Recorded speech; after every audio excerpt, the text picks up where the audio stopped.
Evangelio de hoy. Tema: Creedme, todo se les podrá perdonar a los hombres. Primera lectura. Lectura del segundo libro de Samuel.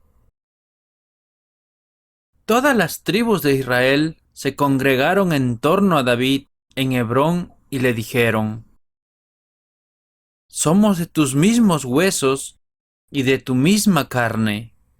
Ya antes, cuando Saúl era todavía nuestro rey, tú eras el que conducía a Israel. Yahvé bien te dijo: Tú serás el pastor de mi pueblo Israel. Tú serás el jefe de Israel.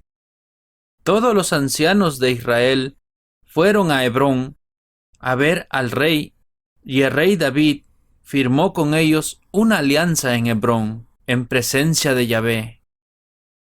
Después de lo cual consagraron a David como rey de Israel. David tenía 30 años cuando empezó a reinar, y reinó 40 años. Había reinado ya 7 años y 6 meses desde Hebrón en Judá, y reinó en todo Israel y Judá 33 años desde Jerusalén. El rey y sus hombres avanzaron sobre Jerusalén para atacar a los jebuseos, que vivían por entonces en la región.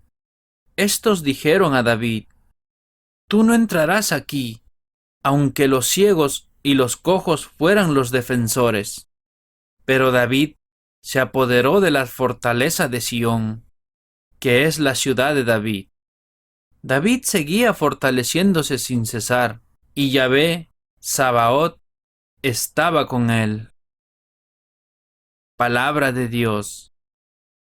Te alabamos, Señor.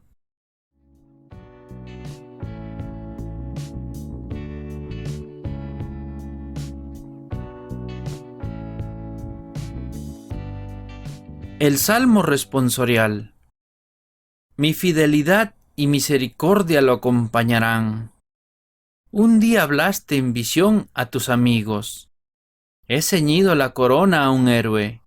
He levantado a un soldado sobre el pueblo. Mi fidelidad y misericordia lo acompañarán. Encontré a David, mi siervo, y lo he ungido con óleo sagrado, para que mi mano esté siempre con él y mi brazo lo haga valeroso. Mi fidelidad y misericordia lo acompañarán. Mi fidelidad y misericordia lo acompañarán. Por mi nombre crecerá su poder. Extenderé su izquierda hasta el mar, y su derecha hasta el gran río. Mi fidelidad y misericordia lo acompañarán.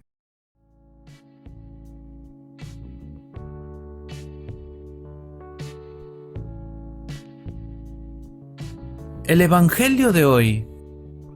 Lectura del Santo Evangelio según San Marcos. Mientras tanto, unos maestros de la ley que habían venido de Jerusalén decían: Está poseído por Belcebú, jefe de los demonios, y con su ayuda expulsa a los demonios. Jesús les pidió que se acercaran y empezó a señalarles por medio de ejemplos. ¿Cómo puede Satanás echar a Satanás? Si una nación está con luchas internas, esa nación no podrá mantenerse en pie. Y si una familia está con divisiones internas, esa familia no podrá subsistir. De igual modo, si Satanás lucha contra sí mismo y está dividido, no puede subsistir y pronto llegará a su fin. La verdad es que nadie puede entrar en la casa del fuerte y arrebatarle sus cosas si no lo ampara primero. Entonces podrá saquear su casa. En verdad les digo, se les perdonará todo a los hombres, ya sean pecados o blasfemias contra Dios, por muchos que sean, En cambio, el que calumnia al Espíritu Santo no tendrá jamás perdón, pues se queda con un pecado que nunca lo dejará. Y justamente ese era su pecado cuando decían, está poseído por un espíritu malo. Palabra del Señor. Gloria a ti, Señor Jesús.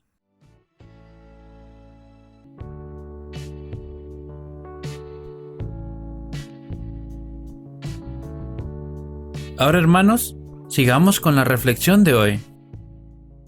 ¿Por qué la blasfemia contra el Espíritu Santo es imperdonable?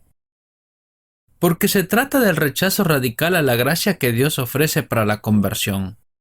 Según Santo Tomás de Aquino, es un pecado irremisible por su misma naturaleza porque excluye los elementos gracias a los cuales se concede la remisión de los pecados.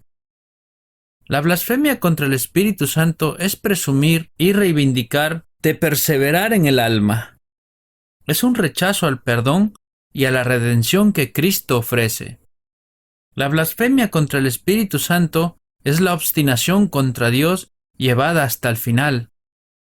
Es negarse deliberadamente a recibir la misericordia divina.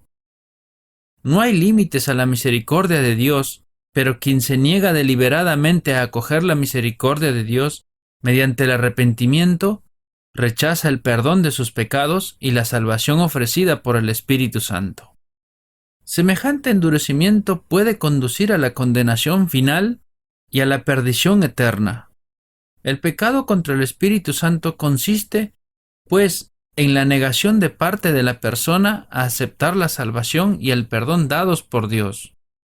Cuando el corazón de una persona se obstina de tal manera que no acepta que necesita arrepentirse de sus pecados y se resiste a esta gracia, comete el pecado contra el Espíritu Santo, el cual puede llevarlo al infierno. ¿Por qué? No porque la Iglesia y el Señor no puedan perdonarle. Todo lo contrario, sino más bien porque la persona misma voluntariamente ha rechazado este perdón y salvación dada por Dios. Queridos hermanos, la felicidad en la vida se encuentra en Jesucristo y en hacer siempre aquello que Él quiere de cada uno de nosotros. Por lo tanto, hay que ser buenos hombres de una sola pieza para no destruirnos al igual que el reino dividido. Reconciliar a todos los cristianos en la unidad de una sola y única iglesia supera las fuerzas y las capacidades humanas. Por eso, hoy haremos todos una oración por la unidad. Ahora, hermanos, recibamos la bendición de Dios. Que la bendición del Dios Todopoderoso, el Padre, el Hijo y el Espíritu Santo desciendan sobre todos nosotros y permanezca para siempre.